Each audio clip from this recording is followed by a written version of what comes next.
Good morning. This is October the 17th, and obviously we're standing out beside Veterans Boulevard, and we're with Officer Ty Gibbs. Now, the reason that I have Officer Gibbs here this morning is because this is National School Bus Safety Week, and we want to, first of all, shout out all of our school bus drivers, whether they're full-time or part-time, because the job that they perform almost takes multiple areas of concentration. They have to concentrate on the road, the students, and all of those things at the same time.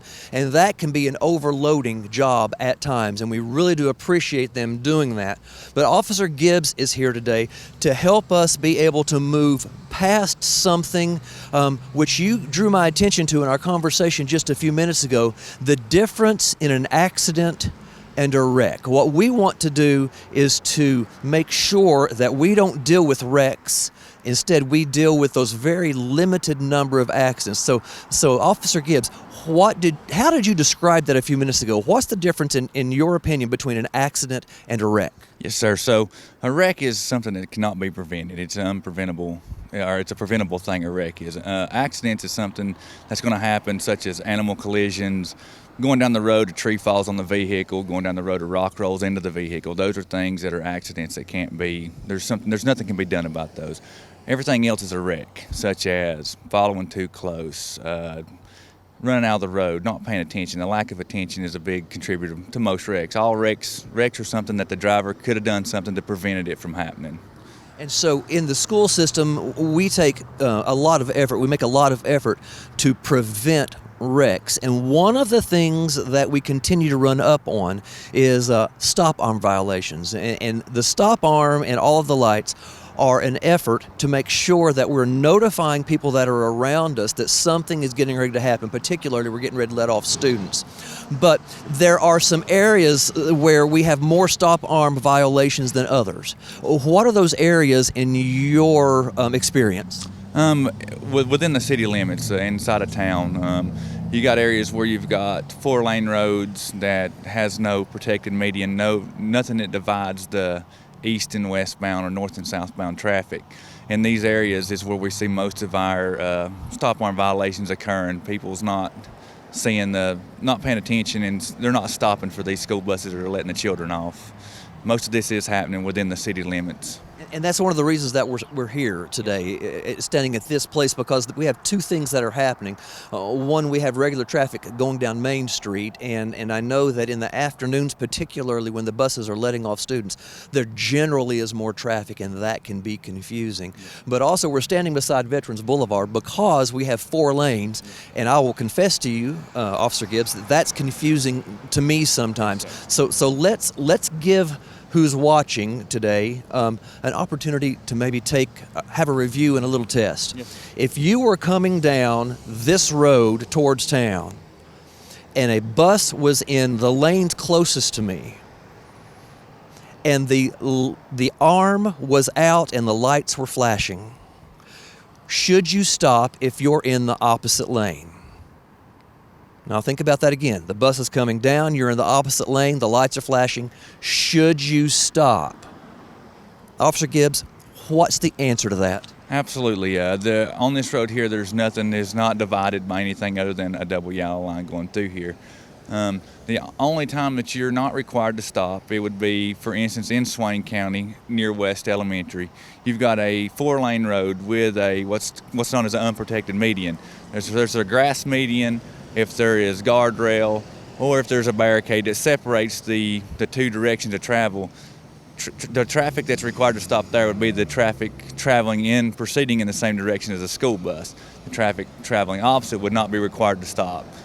Inside of town here, there is nowhere inside of the Swain County city limits where you're not going to be required to stop traveling. When you see a stopped school bus, either direction, you'll be required to stop. And we had this conversation when we were talking just a few minutes ago. The only place in Swain County where you would have any doubt would be on Highway 1974, correct? That's correct, yes. So if you're on this road or any other road, if you see the lights flashing and the doors open, you should stop. Are those the key indicators for somebody who's driving? Yeah, so when you'll see the buses on all the school buses, they'll have amber lights that come on. So it's the same way as a stoplight. When you're coming up to it, you know if it's turned to the amber light, you know something's fixing to happen. It's fixing to change to red. Same instance with the school bus. When you see the amber lights on, if you're traveling, go ahead and start slowing down. Go ahead and get on your brakes. Go ahead and slow down because you know that bus is about to stop. That gives you time to react if once the red lights come on top of the bus, followed by the stop arm that comes out on the bus. So if I stop Officer Gibbs, when am I free to proceed past the bus? Okay, by statute, the statute states that you're required to stay stopped until the bus is retracted the stop arm. The red lights have completely went off on top of the bus and on the stop arm, and the bus begins to move forward. Then you are free to continue on traveling on past the bus at that time. So really a lot of this, in my opinion, the safety elements of this is just a matter of patience. Yes, it's patience and, for lack of a better term, just common sense. Whenever the lights is completely unread, same way, you're good to go. It's the same way as a green.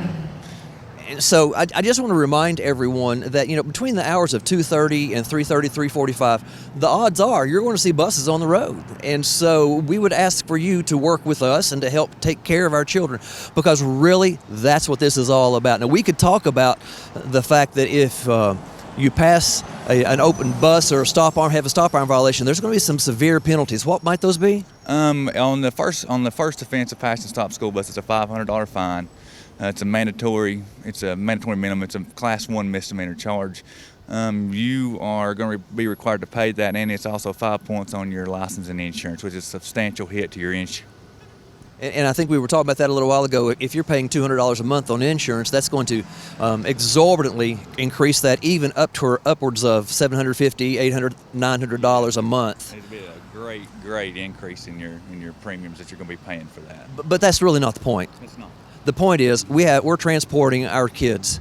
Correct. And we need help doing that and doing that safely. So we're asking you to please pay attention as you're going down the road, because you said just a little while ago, the key to all of this is just know your surroundings, pay attention, slow down, and help us, and that's all. So, Officer Gibbs, I want to thank you very much for being with us today. And I hope that you never have to meet Officer Gibbs on the side of the road for anything, but particularly not for a stop arm violation, because that would be one of the most imposing, difficult moments in my life, and I know it would for anyone else. So thank you for being part of our family and helping take care of our students. Thank you to the Highway Patrol for helping us as well. We appreciate all that you do, and we honor you and we respect you tremendously. So until the next time, God bless you. Have a great afternoon. Thank you.